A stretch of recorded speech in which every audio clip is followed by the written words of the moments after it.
We're putting the focus on Bay Area athletes. Basketball is therapy from art, and art's therapy from basketball a lot of the time, and that's a blessing. From stories of inspiration. When I was there, those kids really touched my heart, and it's really amazing to see what they're doing. And I was like, if there's anything I can do to help support them, I would love to do it. To hard work and perseverance. If I want to be a point guard here, it's a pretty tough place to write your name in the history books. We're highlighting accomplishments that don't always get the recognition they deserve. We are Alameda High's girls flag football team, and you're watching Sports Focus Super Sunday Edition. Go Hornets! Welcome to Fox 2 Sports Focus Super Bowl Sunday Edition, presented by Toyota. Hello and welcome to Fox 2 Sports Focus Super Bowl Sunday Edition presented by Toyota. I'm Christina Rendon. Tonight we're shining a spotlight on the next generation of stars right here in the Bay Area. From the court, mat, or field to the classroom and beyond, these student athletes are proving success isn't just about the game. It's about heart, dedication, and the drive to be great. We begin with an inspiring story of a young student athlete making a difference overseas. Her name is Miyako Pizzorno, a wrestler from Windsor High School who made her senior project all about giving back to children in Thailand. So these are my Muay Thai gloves. She is skilled in the art of Muay Thai, a martial art and full contact combat sport that involves punching, kicking, and sweeps, aka Thai boxing. 18-year-old Miyako Pizzorno picked up the sport while first vacationing with her family in Chiang Mai, Thailand as a sophomore. As a present for my dad, he custom made me Muay Thai shorts when we were in Thailand. She's returned to Chiang Mai for the past 2 summers to train for a month alongside her dad. You wake up in the morning, you run 10K, that's about 6 a.m. You come back 7 a.m. to 9 a.m. You do training for 2 hours, then you have a break in the day, and then you start from 4 to 6 p.m. You train again. Her trips have turned into a much bigger purpose. She met children from community orphanages who train at the gym in hopes the sport will give them a better life. Some of the boys, they get a chance to, instead of becoming farmers, they can become national fighters, make a name for themselves. And you spend all that time training with these fighters and you learn so much about them. You get that really deep connection. And from there, I was like, I wanted to help them out. Miyako did just that by buying local goods like hand-woven textiles from the Karen Hill tribe, and she brought them back to the Bay Area. All of these are hand-woven and hand-dyed. All of it's naturally made. She sold the clothing and bags last winter at a fair in Sonoma County, along with handmade goods like wooden belts and earrings. She raised more than $1,000 and collected roughly 150 pounds of clothing donated from the community. It turned out to be her senior project. She went back to Thailand the summer before her senior year to deliver all of the money and boxes full of T-shirts, sweatshirts, and shoes, all to the 2 orphanages and a boarding school in Chiang Mai. They were pretty surprised, I would say. I did tell them a little bit about what was going on, but some things get lost in translation. So it was a really nice surprise. When I was there in Thailand, in Chiang Mai with those kids, I felt like a connection that I'd never felt before. It felt like, these people accepted me and I was part of the family. And the kids are so full of joy and so full of life. It's inspiring, and it's really something that made me want to help them. And during that most recent trip, she competed in her first amateur Muay Thai match. It was a draw. She donated the wins from her fight right back to the orphanages and school and plans to return in the spring to help teach English to the children. Miyako's foundation in martial arts actually started years ago when she took up judo with her sister starting at age 9. And she credits her sister's support for sticking with it. I recently got my black belt in judo, so after a very long time, this is a very big accomplishment for me. When I started high school, my freshman year, I decided to join the wrestling team. Miyako is a wrestler at Windsor High School. She was team captain all 4 years, qualifying multiple times for NCS, and she qualified for state as a sophomore. So this is my last name, and underneath it is my mom's family crest. Because of all these different sports, it's kind of like been a chain effect where judo led me to wrestling, wrestling led me to Muay Thai. And so all of these things that have happened in my life, I couldn't have done without sports. So this is wood burning. And just for good measure, she also knows how to create art through wood burning, a hobby she picked up from her dad. And she'll be the first to tell you she owes everything to her parents. when they say that it takes a village to raise someone, it's really true. I mean, if it weren't for the support of my senseis and my wrestling coaches, and for the people even in Thailand, my trainers there who really encouraged me to stay with it, you know, I couldn't have done any of this. And my parents are so flexible. Their support is everything to me. Well, pretty incredible. Speaking of amazing, Alameda High School recently made history. The girls flag football team stunned Alhambra High School in overtime to win the first ever NCS championship in flag football. Some members of the team came in studio to talk about their season and thrilling win. Joining me now here in studio are some very special guests. We have members of the Alameda High School girls flag football team, the Hornets. They won NCS this season. This is a pretty big deal, guys. Congratulations. Thank you. Okay, so this is the first season where we had a competitive play between the teams in the Bay Area and really across the state. What was it like winning NCS? It was really a crazy experience. There was nothing like it. I've played a lot of sports, and this was genuinely like the peak of all of it. It was really incredible just because it was like the first ever NCS, like the first ever playoffs that we have reached, and yeah. So you guys were all together for the inaugural season about 2 years ago. What was it about your team that made it to the end here? I think just our competitiveness, like we're really competitive and we've got a lot of talent on our team, and our coaches also played a big part in that. Okay, we have to talk about that Hail Mary, that one NCS for you. What was that like? I mean, you're quarterback, so you're throwing the ball here, Leah. What was it like? Who did you target in the end zone? And when they caught that ball, what were you thinking? Well, it was definitely like a crazy moment. Lily is one of our best receivers, and I saw her like open but in the back, so I just like threw the ball as hard as I could, and thank God it went straight into her chest. What was the team reaction? Oh my gosh, so excited. Yeah. Unreal, I think. Well, take us back. How much time was left on the clock? What was the score? Do we know this off the top of our head? 2020, I think, and then was it like overtime? Yeah. It was like the last. It was like golden. Yeah. We only had one play. There was no time. It was just one play. 4th and 25. Wow. So it was either we caught it or Yeah, I would say the first catch, I think Zalea got, and they said it wasn't. A penalty. It was a penalty. they threw a They flag didn't on the count play. it. And so then we had to go again, and then there was another penalty. Oh my goodness. Yeah, so we got pushed back multiple yards. Okay, who did you beat and what was the final score? Alhambra, and the final score was 26-20. Okay, she's got it good. This is something she's not going to forget. Talk to us about what the chemistry is like on the team.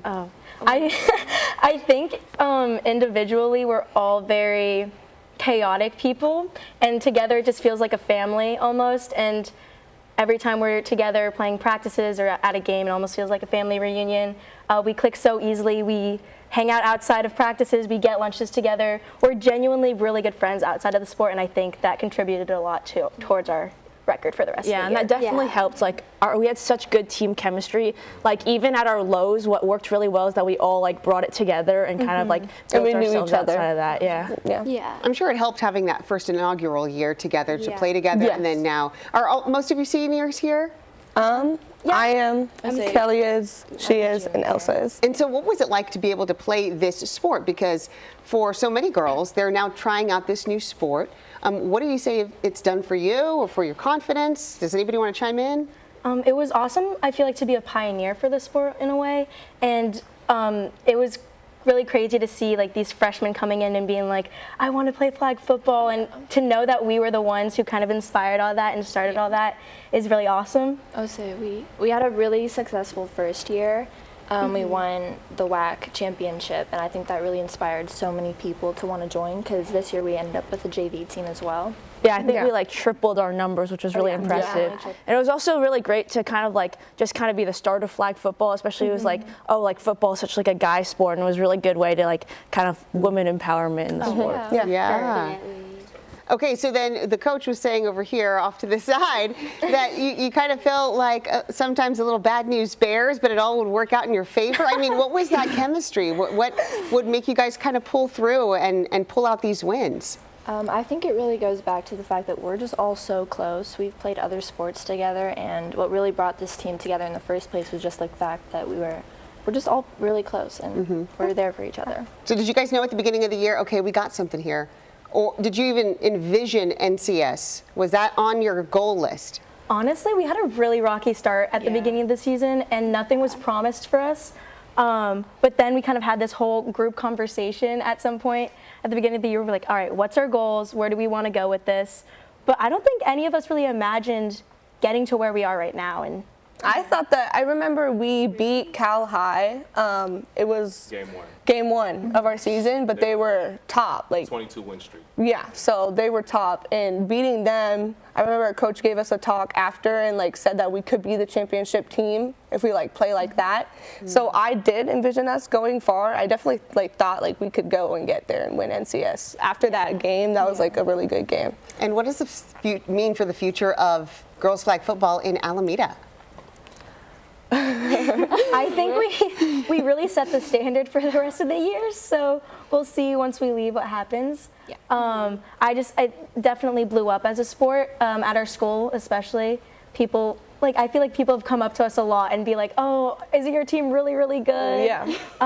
So, yeah. And we had an audience too at our school. We had quite a few, like a lot of students show up. Support. Yeah. Okay, sounds good. Real quick before we go, I want you to go down the line, say your name and your position.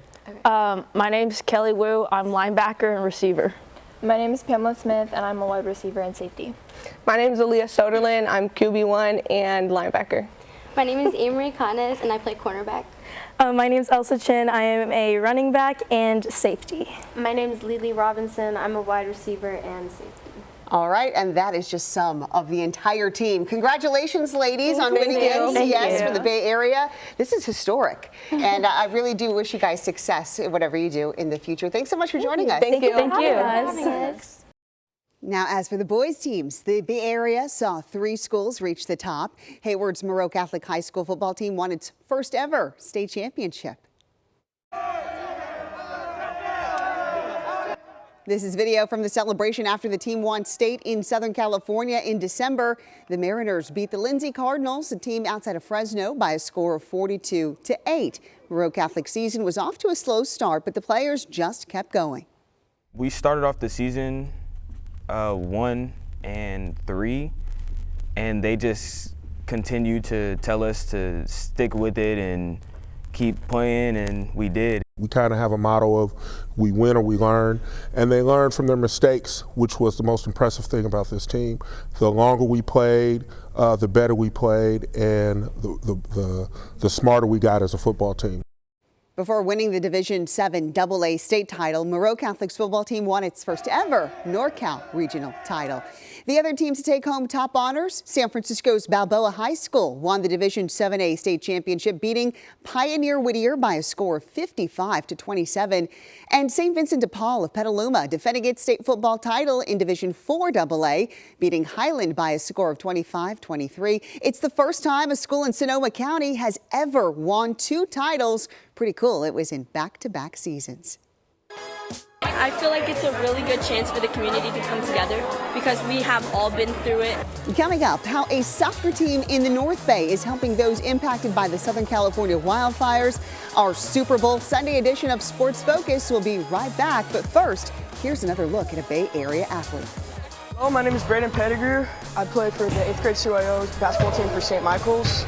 And the reason why I love to play basketball so much is because it's a really, really, really good opportunity to get to know people. And I really love perfecting my shot.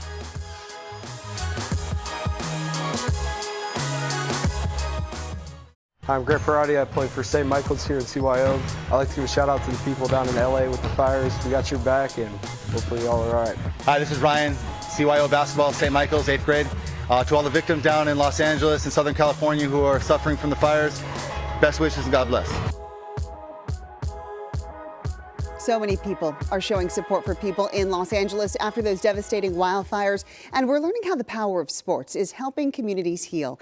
A recent baseball game at Burbank High School used an annual tradition to support little leagues in Altadena that were impacted by the Eaton fire. KTVU's Greg Lee shows us how the community rallied behind these young baseball players on and off the diamond. Burbank High School's annual alumni baseball game taking place under the lights, but tonight it's about much more than balls and strikes. It's about stepping up to the plate. It's a great give back, but it's also a great message for our guys about community, about standing beside people. Burbank High's baseball team using the game as a fundraiser for Altadena Little Leagues. Our whole life was upside down in the matter of hours. My children lost our school, we lost our home. It's been really hard. We got an apartment in Old Pasadena, so the first couple of weeks have been really hard. The Purcell Jones family, one of the hundreds of Little League families who lost everything in the Eaton fire. At the game, a special treat for 9-year-old Jacob, throwing out the game's first pitch.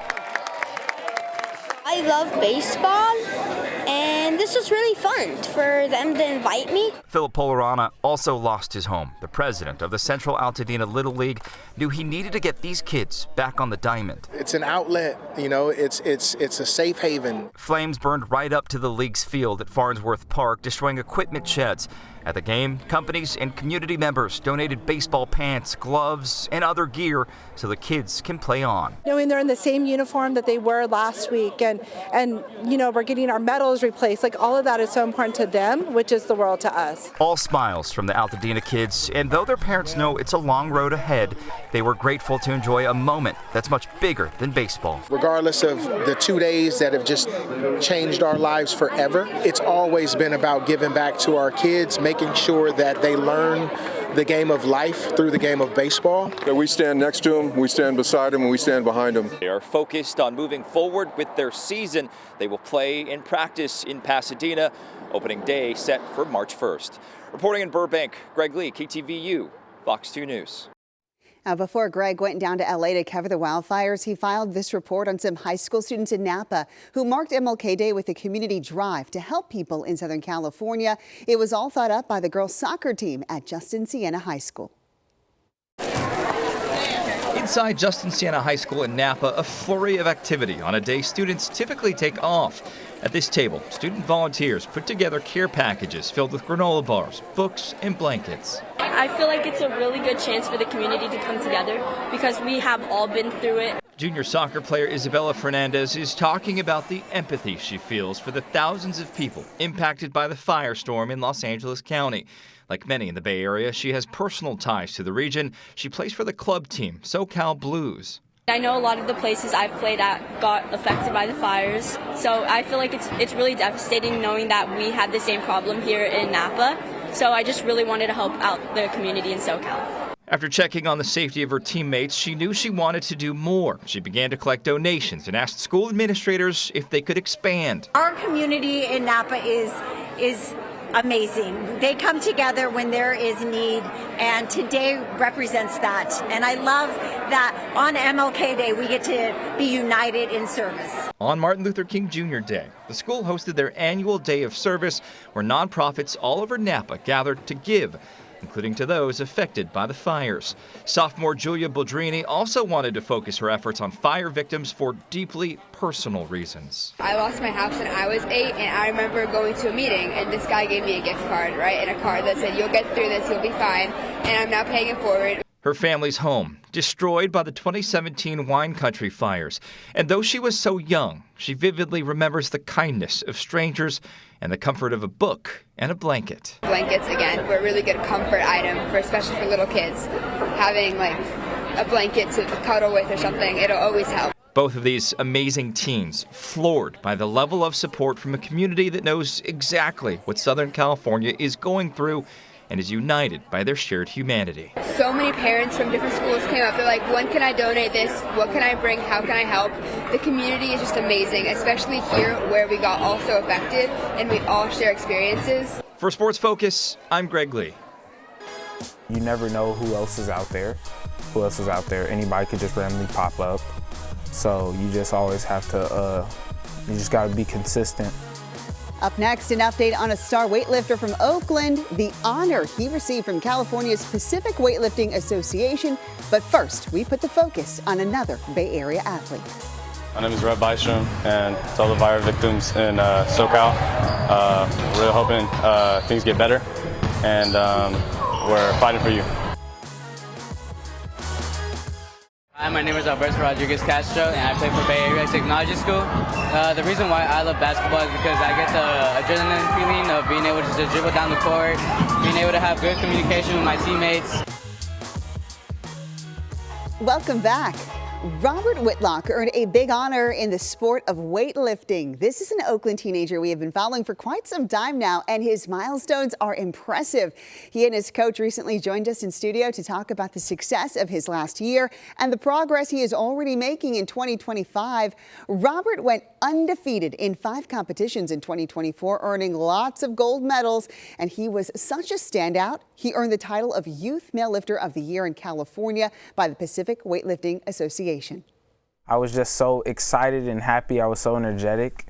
And then what was going through my mind was just like hard work pays off. Hard work pays off. What you put in is what you'll get out of it. He is currently lifting 113 kilograms in the snatch and lifting 140 kilos in the clean and jerk. Robert is preparing for youth nationals in the summer in Colorado. He hopes to go back-to-back and win all of his competitions this year and earn a spot at the Youth Olympic Games in 2026 in Senegal. I just try to focus on one thing at a time. Just think about when I put a weight on the bar before I lift, just think about that one weight, and then focus on the next one after, so I don't have to think about all of it all at one time.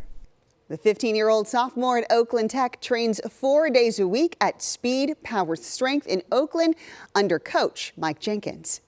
To see Robert's arc, to see him come in as kind of not a confident young man and trying to figure it all out, to turn into this leader who's traveling around the country and traveling around the world, and other people are coming to the gym to train with him, to do what he's doing too.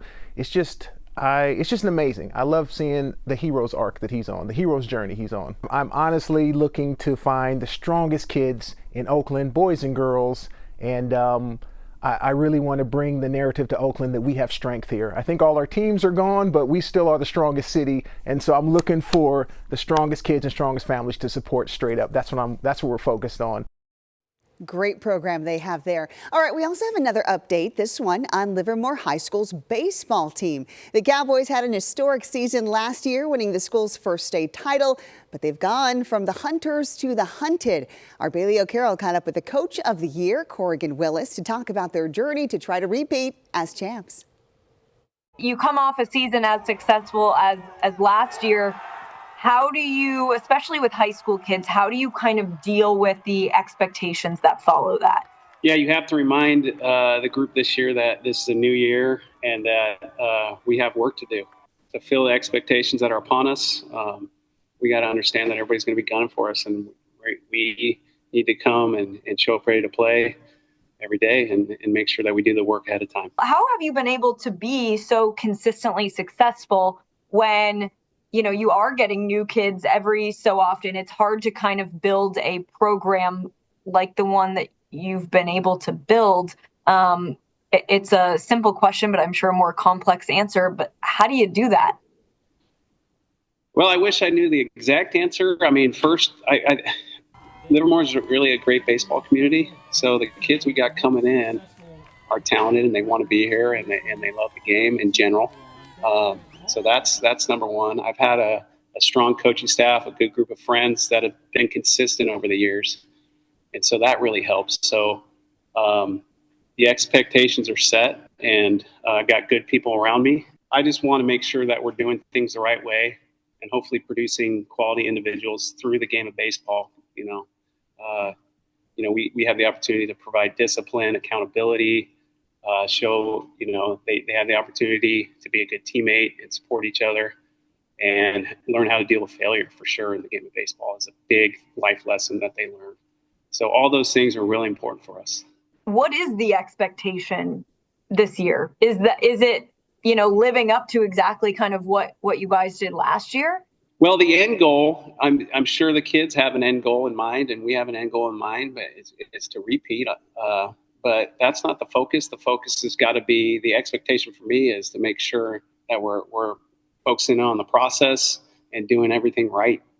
And if you do that and you have good team chemistry, you have talent, you work hard. But we had a lot of guys last year taking significantly lesser roles than probably what they were used to in the past, and they embraced it.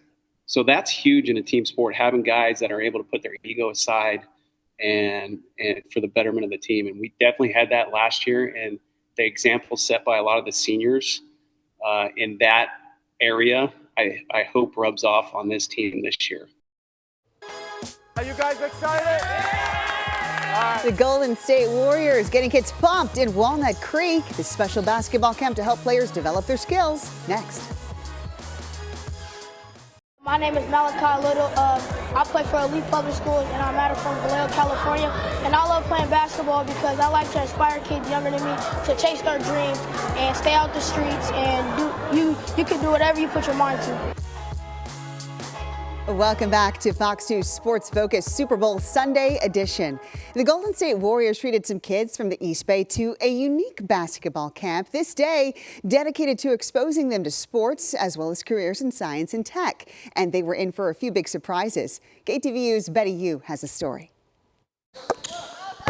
Students suited up in Warriors gear, ran practice drills with the team staff, and took a shot at greatness at the Ultimate Fieldhouse in Walnut Creek. Bring it in, bring it in, bring it in. These East Bay students were selected by the Richmond-based nonprofit, the Rosie the Riveter Trust. A handful, including 17-year-old Tamari McElroy, attend Sylvester Greenwood Academy, a continuation high school in Richmond. Honestly, I was just like, I can't believe I'm actually about to do a Warriors workout with some Warriors coaches. That's like something I thought about for a long time. Tamari came to the academy a year behind in school, but has since caught up and earned enough credits to graduate early. This is recent. I actually want to go to college and play basketball now at a high level. Principal Phil Johnson runs the alternative school, which serves students who have attendance, behavioral, or academic challenges. They come to us to get back on track, and we want them to get more exposure. We want them to experience life outside of Richmond. I use sports as a means to try to keep them in school. So they know they're not going to be able to participate on the team, so they come to practice, they're there every day. And that's the incentive to do well in school. And earn rewards like these. It's really a rare opportunity. I really glad to be here and take opportunity of it. The students got to train like pros with Shoot 360, which uses cutting-edge technology and science to track their shots. They experience firsthand how data can influence their game. Feel it on the fingertips, guys. They also met a Warriors pro, former center O'Donnell Foyle. He was drafted in 1997 and played 10 seasons with the team. Foyle grew up in the Caribbean. I was just telling somebody, I grew up, didn't even have a basketball court. So the idea that you, not only do you could play basketball, but that you can integrate technology and all of these other things, I'm like, it'd be complete a game changer. Foyle moved to the U.S. at age 15. The impact of going into a community and exposing kids to a world they will never experience otherwise, right? Not just seeing basketball, but seeing the other side of basketball, seeing the different places you can work at the, from the league level down to the team level. How you guys feel about going to a basketball game on the 24th? At the end of the camp, Foyle surprised the kids with tickets to a Warriors game. They've never done something like this before, and the fact that they get the opportunity to do this and come and be trained in a sport that they love by the Warriors, that they love the Warriors, it's a lot for them. It means a lot. Tomorrow, everybody will be talking about this at school. And that special game for all of the students will be taking place at Chase Center against the Hornets on February 25th. In Walnut Creek, Betty Yu, KTVU, Fox 2 News. All right, staying in Oakland, a group of students from Oakland Unified seized an opportunity at a recent Warriors game to honor Dr. Martin Luther King Jr. It happened during halftime at a game between the Celtics and Warriors. The students on the court at Chase Center gave oratorical speeches on Dr. King that they wrote themselves. These students shared what Dr. King means to them and what they learned from the experience. The time is always right to do what is right. We still see changes right now we still need some changes today, but so bit by bit, step by step, we gonna get there. He didn't only just fight for black people, he fought for everyone, including Caucasian people. So, he was just a natural born leader that was able to grasp the hands of people. I think it's a great piece for people to also, for people to speak up as well and get involved with this stuff. Like, think about the wars happening, think about all the inequalities, and take action for it. The community comes together. It doesn't even feel like a competition because it's so supportive, just to see our babies shine and to take their dreams and hopes and to align it with Dr. King's vision for not just the past, the present, but also their future. What do they want to inherit? What do they want to create? All right, keeping our focus here in Oakland, a fairly new basketball league for middle schoolers in the Oakland Unified School District is underway. Some students are being introduced to the sport for the very first time, and the league is growing in popularity. On this day at Oakland Tech High School, it's middle school students on the basketball court, some being introduced to the game for the first time, others already love the sport. It can motivate me to be better and focus on sports, school, my academics, and most importantly, to be athletic. That's why I love basketball. The Oakland Unified School District says this weekend winter basketball league is fairly new and it's growing in popularity for 6th through 8th graders. It incorporates schools from around the Bay Area. This is our first year in the league. I think it's very important because a lot of kids in our area don't start playing basketball until they get to high school. Oakland's Ames College Prep Middle School says the program is having a positive impact on students. They do a lot to make sure that kids have equity, they have opportunity, and give them enough room and space to be able to just shine and have fun experiences. So I really love this league. And even the officials agree this league is helping kids grow while keeping them safe. Between these 4 lines for 32 minutes, they're going to be safe. Mark Lampkin is president of the East Bay Basketball Officials Association. They've been contracted to officiate all games at multiple schools. You see the diversity of the kids playing. So it's not just an urban game anymore for African American kids. It's all kind of kids that Oakland obviously is a melting pot, and it represents it. It allows them to build up their confidence, their self-esteem, to feel like they have people watching them, and it gets them used to what's going to come next. Sometimes in life we don't get exposed to what's going to happen next, what's our next step, but here it shows you what it looks like, what does it take, the type of environment that you're going to be around. And the coaches credit the parents for their support, saying it goes a long way as these kids learn how to play. Even if they're not making shots, they have people cheering them on. I just want to help change lives.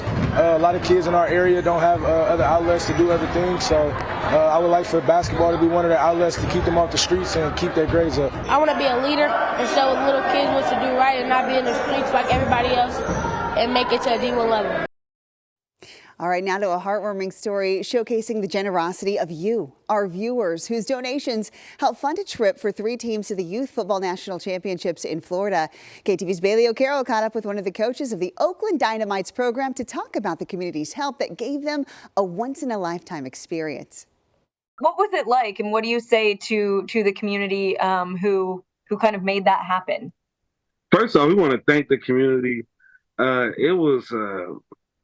It was surreal, honestly, to see the support. This wasn't our first rodeo with trying to get the Nationals. And we always used to see other teams getting support. So to finally get it was just a huge blessing. We're very appreciative. It made things a whole lot easier. Of course, we couldn't, if we could make it free for everybody, we could, but we didn't get enough to do that, but we got enough to take some loads off some of these parents and coaches. And we really want to thank the community for getting behind these boys and helping us get the Nationals. It was, like I said, it was surreal. It was amazing. It was everything you could think it was for us. You know what I mean? You said it was a business trip. How did you guys finish in the grand scheme of things? Unfortunately, I didn't get that parade we was looking for. If we would have won it, I would have been calling you guys like, hey, we need our parade. Yeah. Unfortunately, we did place each of our levels, 11U and 8U placed 3rd, and our 9 and under division placed 4th. And that's out of the nation. You know what I mean? It's teams that represent 8 regions of America, that go compete up there. So it's kids and coaches, families from all over. And that's why it's such a great experience, because you get to see different people, meet different players you might play against in high school, college. If you want top-notch youth football, that's the place to be. What was it like to see just the looks on the kids' faces when you guys were out there, not only just on the football field, but also You mentioned you went to Great Lodge, you went to the Everglades. What is it like to see the looks on their faces? It's absolutely priceless. Even getting to the airport, some of those kids never been on an airplane before. We got kids 11 and under, 8 and under, 9 and under. So, before I started coaching, I barely was traveling like this. You know what I mean? So just getting on the airport, that was amazing to see some of their faces. Even when we did our fun excursions, it was just like, this is what you do it for as a volunteer. You know what I mean? And this past season was just like the cherry on top. Just what we've been trying to build since I became president. Up next, she is a forward for Cal women's basketball team, and her talent extends from the court to the canvas. How she's changing the shoe game for athletes around the country. Hi, my name is Sam, and I love basketball because it's my passion and it gets me out of my comfort zone. For some athletes, their talent extends beyond their sport. And for Cal women's basketball player Jada Noble, her passion for art blends well with her love for the game. She paints custom shoes to express her artistic side when she leaves the court. Claudine Wong has more. Makes me so happy. We'll be in the line saying good game, whatever, and people would just be like, I love your art, or your shoes are so dope. What started as doodling in a scrapbook has turned into a hot commodity on social media.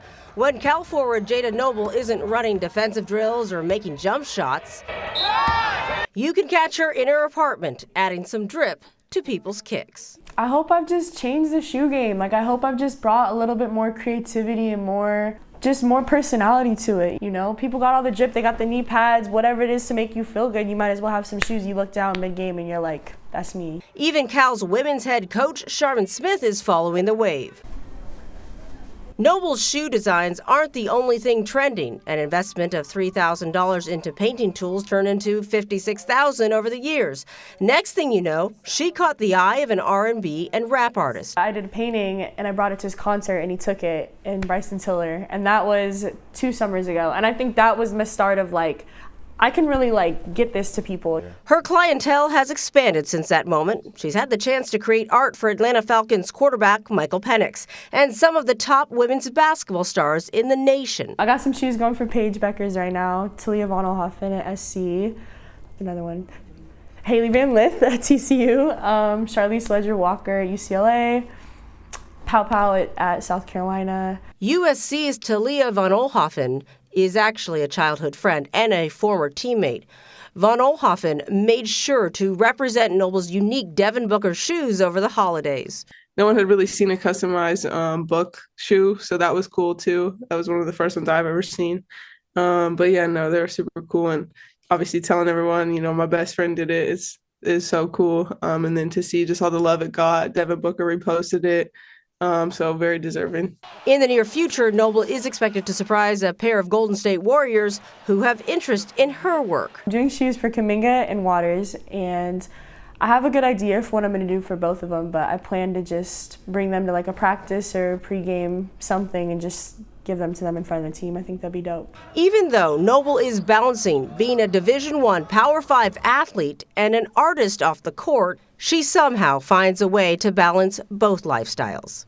I can't do one without the other, so I don't know, just making sure that I'm always present, I'm not getting too stressed out, remembering where I'm at, and it helps. Basketball is therapy from art, and art's therapy from basketball a lot of the time, and that's a blessing. Noble's self-validation has kept her grinding over the years. Other than turning this passion into a career, she's aspiring to create a guide for people to unlock their own artistic perspective. I've thought of more taking the route of having my own shoe designing kit, because I like the process of people tapping into their own creativity more than me just being creative, look at my work. I think it's cool if you can do it too, and I think it's so funny when people are like, I'm not creative, I can't draw, I can't paint. Everybody has their own style. We're all different. It's supposed to look different from mine for a reason, You might as well try it. That's why I think I'd want to go with that. If you would like to get into contact with Noble to get designs on your tennis shoes or a painting, you can go on our website, KTVU.com, and her Instagram will be in the web story. For Sports Focus, Claudine Wong, KTVU, Fox 2 News. Turning the focus now to St. Mary's college basketball program. It is consistent when it comes to developing talent and winning. The recipe for their success stems from pulling players from Australia. Randy Bennett has been the St. Mary's college basketball head coach since 2001. When he first took the job, he says it was a struggle to recruit players. So an assistant coach from Arizona State suggested he should take a look at a player in Australia. It was like one phone call. I just said, "Hey, would you want to come here?" He said, he paused about 3 seconds. He said, "Yeah." And he came. That was Adam Capehorn. We took him because he was based on recommendation. And he thought we should maybe recruit his buddy, who was Daniel Kickert. I didn't know who Daniel was. And he said, "I think he could help." He ended up being an all-time leading scorer at St. Mary's. From that point on, the Gales program became the Australian pipeline. They had an Aussie on their roster every season under Coach Bennett. 4 have made the NBA, including Alex Dukas and Jock Landale.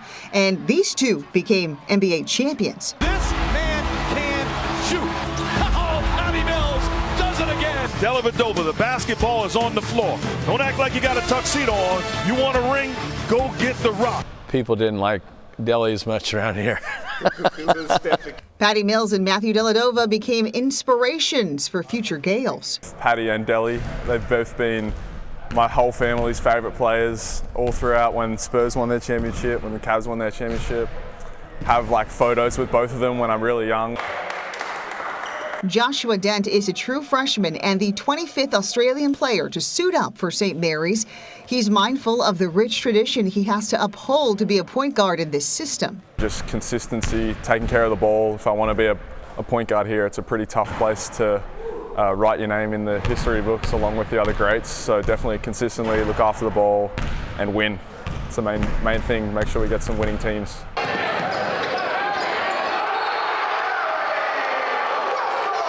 Harry Wessels could be the next big thing out of St. Mary's. The 7'1" center surpassed Jock Landale for best career field goal percentage in program history at 62.7%. Wessels was a late bloomer when it comes to hoops, but one thing is for sure, becoming a Gale means a little more in Australia. I was kind of late to basketball, so it was kind of once I started playing basketball and getting into that scene, that was when I sort of heard of St. Mary's more.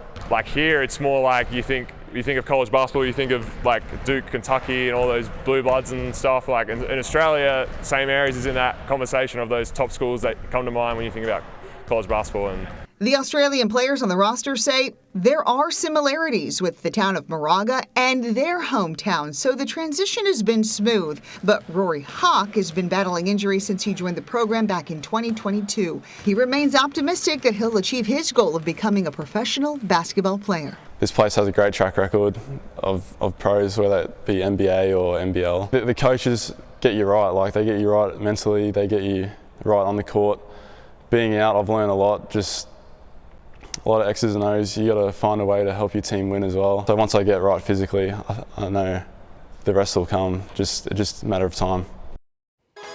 I hope that they know that I care.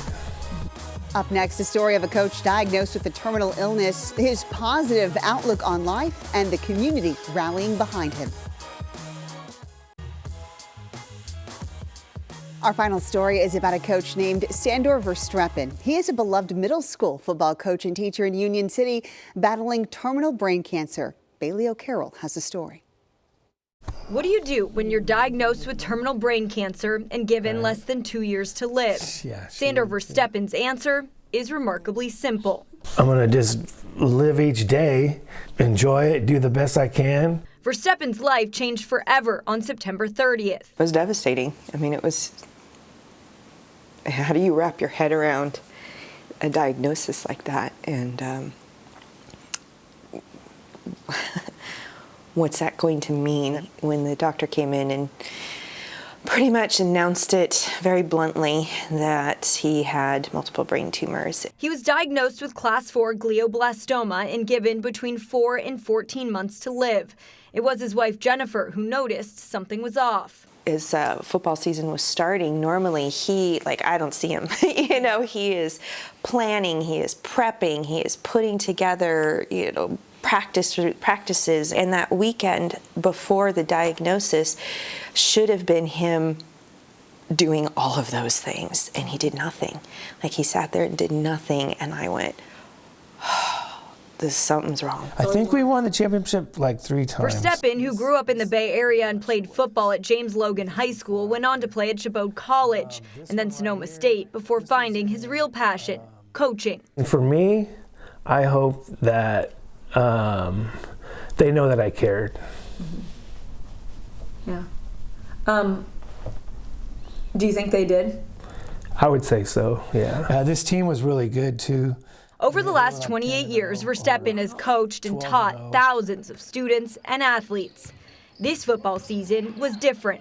Instead of drawing up plays and strategizing, Coach V, as his teams call him, was being shuttled to different doctors, forced to step away from the field while undergoing chemo and radiation. But his outlook is shockingly positive. What am I going to do? Well, I have no control over that. Yeah. You know what I mean? I have no control. There's no need for me to get sad. I've never been sad like that. I've always been a very positive person, so I'm not sad. It's just not me. Jennifer isn't sure if the placement of the tumors is affecting his emotional response to the diagnosis, but it is putting things in perspective for both of them. It may be cliche, but Verstappen is appreciating the little things, like emails from past students. I just wanted to let you know you cheered me on when I felt down. I like you, Mr. Verstappen. If I think about you once in a while, you bring a smile to my face. So, yeah, it's pretty cool. Yeah. Being out there and doing that that's him. That's who he is. For Sports Focus, I'm Bailey O'Carroll. Okay, check this out. At the beginning of February, a football camp honoring Coach Verstappen was held at James Logan High School for 5th through 8th graders. More than 100 athletes showed up to participate, and we're told Coach V was out there on the field coaching once again, back in his element. More than $6,000 was raised at this camp. It's now set to go back to middle schools in Union City. The event even brought out Verstappen's former coaches at Sonoma State. His family says this camp is exactly what Coach V needed. Well, a reminder, you can always head to our website, KTVU.com, and search Sports Focus. You can also find all of our episodes streaming on our Fox Local app. And we are looking for the next incredible high school student athletes to feature. If you have a story you think we should hear, please send us an email to newstips@fox.com. Thanks for joining us for Sports Focus Super Bowl Sunday edition, presented by Toyota. I'm Christina Rendon. We'll see you next time.